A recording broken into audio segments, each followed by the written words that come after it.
नमस्कार दोस्तों, आज हम एक ज्वलंत मुद्दे पर चर्चा करने वाले हैं। धर्म में बांटा, मजहब में बांटा, जातियों में बांटा, अब महिला और पुरुष में मत बांटो। छांटना ही है देश का निर्माता, तो योग्यता से छांटो। ये जो पंक्तियां हैं वो कमेंट करके भेजी थी किसी व्यूअर्स ने, विद्यार्थी ने। तो आप देख पा रहे हैं कि जो ग्रेड थर्ड ग्रेड शिक्षक भर्ती में 50% आरक्षण जो महिलाओं को 30% से बढ़ाकर किया गया है, उस पर मैंने एक वीडियो पहले भी बनाया था जिसमें आपकी खट्टी मीठी प्रतिक्रिया रही थी। पुरुष वर्ग ने जो है काफ़ी आक्रोश इसमें साथी विद्यार्थी जो है वो प्रकट कर रहे हैं। और अभी बजट सत्र शुरू होगा, उससे पहले आपकी बात अगर सही तरीके से सही तर्कों के साथ में पहुंच जाती है तो हो सकता है कि सरकार इस फैसले पर पुनर्विचार करें। तो हम ये जो 30% तक चल रहा था, न किसी का कोई विरोध था, न कोई हलचल थी। जैसे ये 50% किया है तो एक बड़ी हलचल जो है इसके विरोध में हो गई है। तो कौन से ऐसे वजह है, कौन से ऐसे कारण है, क्या जो फैक्ट है जिससे कि ये चिंताएं हैं, पुरुषों की चिंताएं जो बड़ी है, उन पर हम चर्चा करेंगे। देखो, आरक्षण वैसे एक ज्वलंत मुद्दा है। इस पर चर्चा करने का मतलब यही है कि निश्चित रूप से आरक्षण जो है वो जो लाभान्वित है उसके लिए हितकारी होता है और जो प्रभावित है उसके लिए अहितकारी होता है। परंतु आरक्षण की अवधारणा जो है वो आप पॉलिटिकल में पढ़ते हैं, जॉन रॉल्स, उसका जो न्याय सिद्धांत है कि जो कमज़ोर है उसको मुख्य धारा में लाना है, कल्याणकारी योजना जो है वो चलाई जाती है और उसको आरक्षण देकर उसको मुख्य धारा में लाया जाता है। मतलब जो पिछड़े हैं, जो मुख्य धारा से नहीं है, तो उनको आरक्षण जो है वो दिया गया है। जैसे मान लीजिए किसी परिवार में 5 संतान है, किसी माता की मान लीजिए 5 संतान है, उसमें से कोई एक है वो किसी कारण से मान लो कमज़ोर हो गया, बीमार हो गया, या मान लो एक्सीडेंट हो गया, या मान लो डेंगू हो गया, तो उस एक, वो भले ही गरीब परिवार है या जितने भी उसके पास संसाधन है, तो उस एक बच्चे के डेंगू हो गया तो उसको ठीक करने के लिए उसके लिए वो कीवी भी लाएंगे, उसके लिए वो दूध भी लाएंगे, उसके लिए वो दवा भी दिलाएंगे उसको। बाकी सब की हो सकता है कि कटौती करके बाकी में से जिसको दूध दे, मान लो घर पे 5 किलो दूध आ रहा है, 2 किलो ला रहे हैं, तो बाकी सब की कटौती करके उस एक को ठीक करने के लिए, उसको बराबर योग्य बनाने के लिए उनके हिस्से से भी उसको दे के, अगर मान लो संसाधन सीमित है तो उनके हिस्से से देना पड़ेगा और उस बच्चे को मुख्य धारा में लाने के लिए, सबके बराबर करने के लिए उसका उपचार किया जाता है, उसको विशेष सुविधाएं दी जाती है। यही आरक्षण की अवधारणा है कि जैसे मान लो सभी को जो है कम से कम इतना समर्थ बना दिया जाए कि फिर वो आगे अपना संघर्ष करता रहे, आगे अपना जो जीवन यापन करता रहे। इस प्रकार की अवधारणा के साथ में हालांकि जब संविधान लागू हुआ था तब 10 वर्ष तक के लिए ही बात कही गई थी, परंतु फिर जो है आवश्यकता के अनुसार इसको आगे बढ़ाया जा रहा है और आरक्षण तो आगे इतना बढ़ता जा रहा है कि 50% से ज़्यादा होता है, राज्य सरकारें करती है वोट बैंक के लिए, फिर कोर्ट जो है उस पर रोक लगाता है। अभी हाल ही में बिहार में भी ऐसा मामला हुआ है। अब हम महिला आरक्षण की बात करें तो चूंकि महिला सशक्तिकरण आवश्यक है, तो मैंने पिछले वीडियो में जिक्र किया था कि जो महिला आरक्षण है उसके पीछे जो एक मनोवैज्ञानिक दृष्टिकोण और समाजशास्त्रीय जो दृष्टिकोण है उसको लेकर प्राइमरी एजुकेशन में, पर वहाँ पर भी कुछ विद्यार्थियों ने उसको सही ढंग से नहीं लिया और थोड़ा गुस्से में जो है उन्होंने मेरे पर व्यक्तिगत कमेंट भी कर दिए। कोई बात नहीं, हमारा काम तो सहन करना है, बच्चों की सुनते हैं, आपकी भी सुन लेंगे। तो यहाँ पे आप देख पा रहे हैं, कल पत्रिका में आया था कि मुख्यमंत्री जी जो है वो कह रहे हैं कि छात्राओं को आशीर्वाद दिया है और कह रहे हैं कि वैकेंसी आ रही है बड़ी, ठीक है, परंतु बड़ी वैकेंसी आ रही है तो ये अब लड़कों में खुशी की बजाय एक चिंता हो गई है। अब यहाँ पर भी इन्होंने वही तर्क दिया है जो मैं जिक्र कर रहा था कि माता बहनें जो है मातृत्व भाव से प्राइमरी एजुकेशन में पढ़ाती है, छोटे बच्चों को अधिक लाभ होगा। प्राथमिक स्कूलों में बच्चियों की संख्या ज़्यादा होती है, युवाओं के लिए भी अच्छी जगह निकाल रहे हैं कि वे युवाओं के लिए भी, और किसी तरह से वंचित नहीं रखा जाएगा। अब यहाँ पे दूसरा पक्ष जो है वो, यानी केवल इन्होंने एक पक्ष महिला सशक्तिकरण के हिसाब से एक पक्ष की बात सुनी। अब हम कुछ जो शंकाएं हैं उस पर हम चर्चा कर रहे हैं। जैसे कि भी मान लीजिए जो बेरोजगार है ना, वो प्रत्येक बेरोजगार है, वो किसी का बेटा है, किसी का भाई है, किसी का पति है, या कोई जो महिला है वो किसी की बहन है, बेटी है, पत्नी है। तो ये जो मुद्दा है ना केवल महिला या पुरुष का जुड़ा हुआ नहीं है, यानी एक हमेशा तो वर्ग को लेकर होता है, इस बार महिला और पुरुष को लेकर हो गया। तो ये जो है परिवार और समाज पर विस्तृत प्रभाव डालने वाला मुद्दा है, क्योंकि केवल यहाँ पुरुष भी प्रभावित नहीं हो रहा, न केवल महिला हो रही है बल्कि पूरा परिवार प्रभावित हो रहा है। क्योंकि मान लो एक बालिका, उसका भाई बेरोजगार बैठा है तो भी चिंता है, महिला का पति बेरोजगार है तो भी चिंता है, पत्नी लग गई पति नहीं लगा, जैसा कि हम एक सामाजिक दृष्टिकोण से देखते हैं। और ये भी सत्य है कि महिला शिक्षिका छोटे बच्चों को पढ़ाने के लिए मनोवैज्ञानिक रूप से तुलनात्मक रूप से ज़्यादा सक्षम है। परंतु एक तो ये है कि जो अभी जो आरक्षण था ना वो था 30%। तो अभी जैसे पिछले मान लो भर्ती आई तो उसमें मान लीजिए 10,000 पोस्ट में से 3,000 पोस्ट जो वो महिलाओं के लिए आरक्षित है, वहाँ केवल महिला ही आएगी। उसके अलावा अगर कोई भी महिला किसी भी वर्ग में उस वर्ग के पुरुष से ज़्यादा नंबर लाती है, क्योंकि वो पुरुष की जो सीट है चाहे ओबीसी हो, एसटी हो, एससी हो, उसमें लिखा रहता है जनरल पुरुष, यानी कि वहाँ पे महिला भी उसको कवर कर सकती है सीट को। उसके अलावा जो बाकी जनरल सीटें हैं वहाँ पे तो आरक्षित वर्ग से कोई भी आ ही सकते हैं।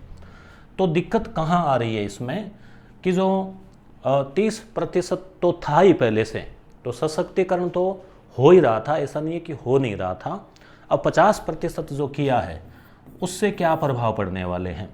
तो पहली बात है कि कहीं पर भी महिलाओं ने कोई आंदोलन नहीं किया था कि भाई हमारा आरक्षण जो है वो बढ़ाओ, तो सरकार ने इसको बिना कोई डिमांड किए ही दे दिया। और इसका आधार था घोषणा पत्र। चुनाव से पहले उन्होंने घोषणा पत्र में बताया था कि भाई हम इस प्रकार से करेंगे। अब चूंकि लोकतंत्र में जब सरकार बनती है तो सरकार को लगता है कि लोगों को हमारा घोषणा पत्र पसंद आया, इसलिए तो जो है फिर वो अपनी घोषणाओं का पालन भी करने के लिए एक तरह से नैतिक रूप से भी उन पर दबाव होता है, तो वो आधार लिया है सरकार ने। वर्तमान स्थिति ये है कि 30% जो है वो तो सीटें आरक्षण से लेती है महिलाएं, उसके अलावा महिलाएं भी मेहनत करती है, बाकायदा पढ़ती है, काफ़ी तप त्याग करती है, और उसके बाद वो पुरुष वर्ग से अगर ज़्यादा नंबर आ जाते हैं, ले आती है, तो वो सीटें भी उनके कवर होती है।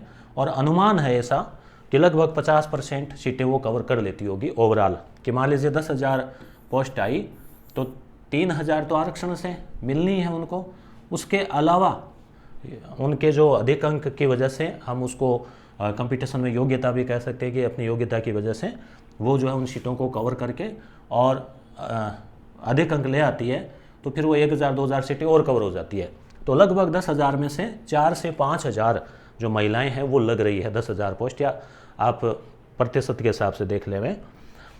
अब इसमें एक सरकार को डाटा जारी करना चाहिए पहले कि पिछली जो भर्ती आई थी 3rd ग्रेड की, उसमें कितनी प्रतिशत महिलाएं लगी, उससे पहले जो है उसमें कितनी प्रतिशत लगी, कितनी शिक्षिकाएं। हालांकि न्यूज़पेपर में आया है डाटा, परंतु एकदम पूरा सटीक आंकड़ा आ जाता तो ज़्यादा ठीक रहता।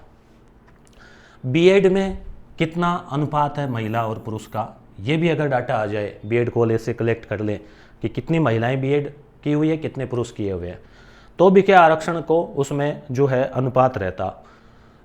अब सबसे बड़ा मुद्दा है बीएसटीसी वालों का, क्योंकि जो बीएड किया हुआ है वो 2nd ग्रेड भी दे देगा, 1st ग्रेड भी दे देगा, परंतु बीएसटीसी किया हुआ जो पुरुष है, जैसे मैंने एक वीडियो बनाया था कल परसों जो दुर्गा दत्त गुलेरिया का, तो उसमें जो है दुर्गा दत्त, तो उन्होंने जैसे क्या किया था, बीएड कर रखी थी, फिर उन्होंने बीएसटीसी कर ली और अभी वो सिलेक्ट है। अब मान लो ऐसे जो लोग हैं जिन्होंने बीएड कर ली थी और बाद में बीएसटीसी की, या पहले बीएसटीसी की, तो बीएसटीसी करते हैं 2 साल लगते हैं, पैसे भी लगते हैं, और उस समय उनको अनुमान नहीं था कि भाई हमारा रिजर्वेशन कम हो जाएगा, तो फिर सबसे बड़ी दिक्कत यह है कि वो फिर दूसरी किसकी तैयारी करेगा, न वो 2nd ग्रेड कर सकता, न वो 1st ग्रेड कर सकता। तो सबसे बड़ा मुद्दा इनका भी है। कुछ विद्यार्थियों ने कमेंट किया है कि आरक्षण से योग्य शिक्षिकाएं नहीं मिलेगी, तो इस बात का मैं खंडन करता हूँ। योग्य शिक्षिकाएं तो मिलेगी बाकायदा, क्योंकि मान लीजिए कि आरक्षण से जैसे 100 सीट है, आरक्षण से 30 सीटें महिला ला रही है और वो पुरुष वाली सीटें भी कवर कर रही है। इसका मतलब पुरुष वर्ग से जिनके ज़्यादा नंबर आ रहे हैं तो फिर वो कुछ सीटें वो हो जाती है। तो 100 में से लगभग 40 से लेकर 50 सीटें तो अभी महिलाएं कवर कर ही रही है। अब मान लो 50% आरक्षण दे दिया जाए, 30 के बजाय बढ़ा के 50 कर दिया, 20 बढ़ गया, तो वो आएगी तो कंपटीशन पास करके ही। मान लीजिए 1 लाख महिला BHTC है, उनमें से 3000 सेलेक्ट होनी है, अब 5000 सेलेक्ट होगी, तो वो जो 2000 आनी है, तो आनी तो उन्हें 1 लाख में से ही जो कंपटीशन में ज़्यादा नंबर लाएगी वही। तो बात योग्यता वाली नहीं है, बात यह है कि पहले इस चीज़ का पता होता तो फिर पुरुष वर्ग B.Ed करते नहीं, BHTC करते नहीं। तो दिक्कत यहाँ पे आ रही है। तो पुरुष स्टाफ के बगैर एक ये भी रियलिटी है कि मान लो प्राइमरी स्कूल है और वहाँ मान लीजिए हमने देख लिया कि भाई केवल महिला स्टाफ ही हो, तो भी जैसे बहुत सारे कार्य होते हैं, जैसे पोषाहार से संबंधित कार्य है, स्कूल का कोई रंग रोगन का कार्य हो गया, साफ़ सफाई से जुड़े हुए कार्य हो गए, बाज़ार से कई बार जैसे फ्रूट वगैरह लाने होते हैं बच्चों को देने के लिए, और भी सामग्री लानी होती है, निर्माण कार्य भी करवाना पड़ता है। तो वहाँ पर महिलाएं जो है वो फिर पढ़ाना, फिर मान लो इतना कोई अनुभव भी नहीं होता, इतनी उम्र भी नहीं होती, तो व्यवहारिक रूप से 1-2 पुरुष स्टाफ होगा ना, या बराबर पुरुष स्टाफ होगा, तो स्कूल संचालन में सुविधा रहेगी, असुविधा नहीं होगी, बल्कि पुरुष स्टाफ के बगैर कार्य संचालन मुश्किल हो जाएगा। फिर पुलिस, क्योंकि केवल पढ़ाने के अलावा भी और भी कार्य देखने पड़ते हैं स्कूलों में। पुलिस में 30 से 33% कर दिया बताया, ठीक है कि ये भी बात चल रही है। तो फिर अब एक ये भी आशंका है पुरुष स्टूडेंट्स को कि सेकंड ग्रेड में भी फिर कर देंगे आगे जाके, फर्स्ट ग्रेड में कर देंगे। तो इस हिसाब से जो है इसको लेकर बड़ा विरोध जो देखने को मिल रहा है। अब एक सुझाव ये हो सकता है कि भाई ठीक है, सशक्तिकरण करना है तो थोड़ा कर्मिक रूप से करो। जैसे 30% है, ठीक है, तो ये कह दिया कि भाई इस भर्ती में हम 35% करेंगे, 5% बढ़ा दिया। तो अब आगे क्या होगा, आगे जो एडमिशन होने हैं BHTC में और B.Ed में, तो आगे जो मान लो पहले से लड़कों को पता रहेगा कि यहाँ पे आरक्षण ज़्यादा है, तो वो फिर इसमें एडमिशन लेंगे ही नहीं, दूसरा रोजगार की तलाश करेंगे, दूसरे जो सेक्टर की ओर जाएंगे। फिर अगली भर्ती में 40 हो, फिर मान लो 45 हो। तो इस प्रकार से धीरे धीरे भी आगामी वर्षों में किया जा सकता है, ताकि B.Ed और BHTC की लाइन में जो पुरुष वर्ग है, लड़के हैं, वो सोच समझ कर जाएं। दूसरी बात कि जो आरक्षण है वो जैसे पात्रताधारी है कि भाई अनुपात कितना है महिला और पुरुष का, B.Ed और BHTC के अनुपात कितना है, या फिर उसके अनुसार दो। एक ये भी हो सकता है कि अधिकतम 50% कर दो, तो 50% महिलाओं के लिए, 50 पुरुषों के लिए। अब वहाँ दिक्कत क्या है कि 50% अब किया ही है तो फिर वो सीटें तो 60 से लेकर 70% कवर कर लेगी ना, क्योंकि कुछ सीटें वो जनरल पुरुष की भी चली जाएगी, आरक्षित पुरुष की भी चली जाएगी। तो जब 70 से 80% महिलाएं होगी आने वाले टाइम में, और हो सकता है फिर 100% ही हो, तो जो कुछ दिक्कतों की मैंने जिक्र किया वो, फिर सामाजिक समस्याएं वो, फिर जो है पहले उन्होंने B.Ed वगैरह कर रखे, BHTC कर रखे, उनके पास कोई ऑप्शन नहीं है, वो तो बहुत सारी समस्याएं जो इसमें देखने को मिलेगी। तो अब केवल 50% फिक्स ही कर दें कि 50 फिक्स है, इससे ज़्यादा जो है वो नहीं होगा, तो वो संभव नहीं है। क्यों? क्योंकि ये वैध रूप से आरक्षण की भावना के प्रतिकूल है।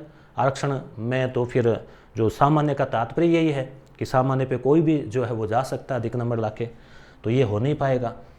तो अब हम बात करें दूसरे सेक्टर की, यहाँ पर भी युवा इस मुद्दे को भी उठा रहे हैं कि महिला सशक्तिकरण करना है, तो जो बड़ी बड़ी पोस्ट है अभी वर्तमान में, तो वहाँ पर भी महिलाओं का अभाव देखने को मिल रहा है।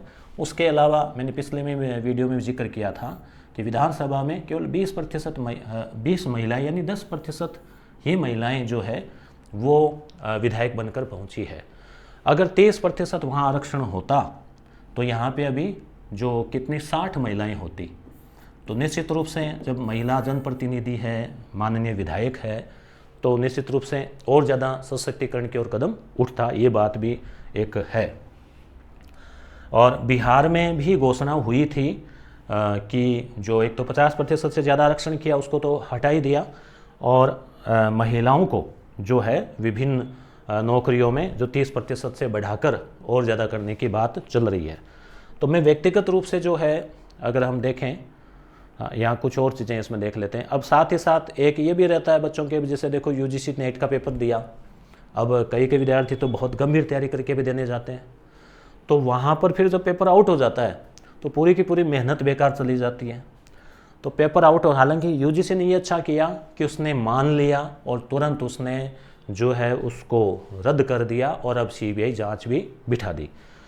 और बाकी नीट में जो आपको पता है कि कितना चल रहा है बहुत ज़्यादा विरोध, फिर भी अभी कोई सकारात्मक जो है उनकी ओर से कोई रुख देखने को मिल नहीं रहा है।